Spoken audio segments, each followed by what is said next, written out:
Morning, everyone. Today marks the 100th episode of Tiny ADHD Superpower Knowledge. So I thought I'd do a little editorial on one of the articles that I coincidentally found in one of the newspapers. And so bear with me here. I just want to, express my expertise in a way, and also not to debate. It's more of a learning experience. So just take the face value and think about it yourself. All right. So ADHD cases have risen at an alarming rate in the United States, according to the new data from the CDC. In 2022, 1 in children have been diagnosed with ADHD, which translates to about 5.4 million diagnoses in 2016. Researchers National Study in Health measure your prevalence of order in children aged 3 to 17. The author of the study called ADHD an ongoing and expanding public health concern. WTF? What do we do? All right, half the children with ADHD are on medication. That is not good news for me. Approximately half the children diagnosed with ADHD are taking medication for it, and that disorder tends to be more common in children. There we go, another word, disorder. Living in lower income households, children with without public health insurance, and children live in the areas of the most prevalent. That is true. Kids are kids. They're annoying, they're excited, they're hyperactive, they want to learn, they're curious, and you can't just get them to shut up. I mean, that is just how kids are. Shoving the medication and altering their brain chemistry at such a young age, it's just not right for me, coming from a pharmacist family.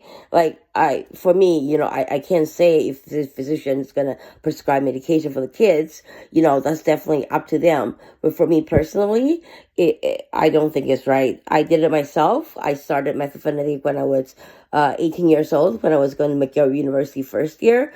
I had no life. I was studying all the time. It takes me double the time, than other people to read textbooks, write notes, blah, blah, blah, whatever. And after the methylphenidate, it cut the reading time down in half. I was able to absorb the information and everything. And then I started having a bit of a life.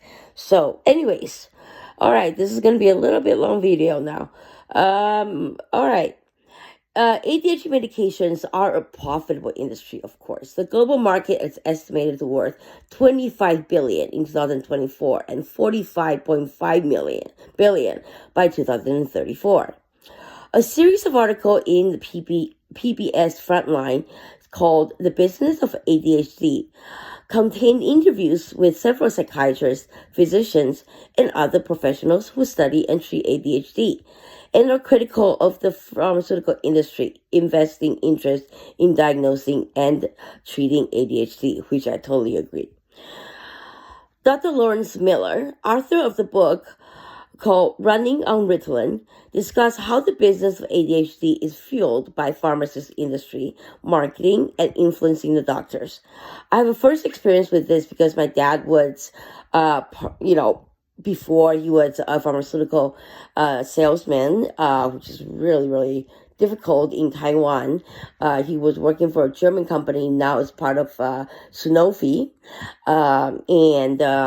He deals with tuberculosis medications, medications to treat diseases in Asia, like malaria and stuff like that.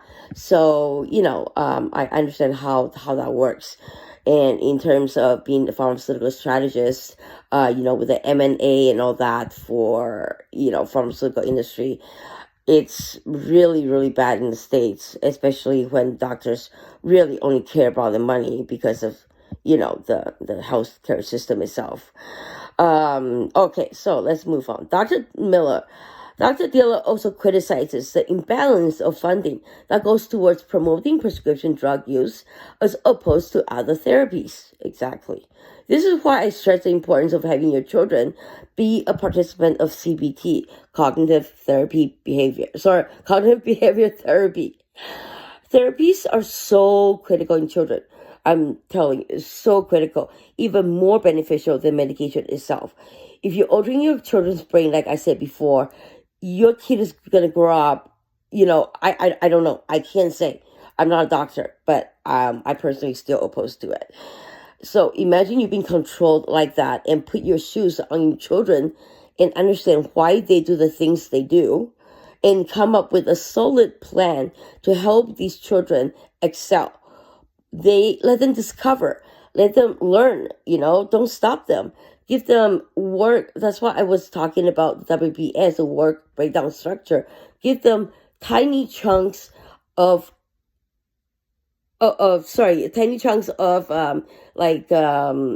task, every hour. Okay, you get a reward for the second hour after you finish your homework for 1 hour. It doesn't matter how much you finish. 1 hour is 1 hour, and you get to play. That's their reward. And then you'll find out the kid actually want to go back to their exam or study, because they already have that release that they need for the stuff that they're interested in. So, well, okay, it's 6 minutes now. It's too late. The rest, you can read it under the description. And take care. Have a great day.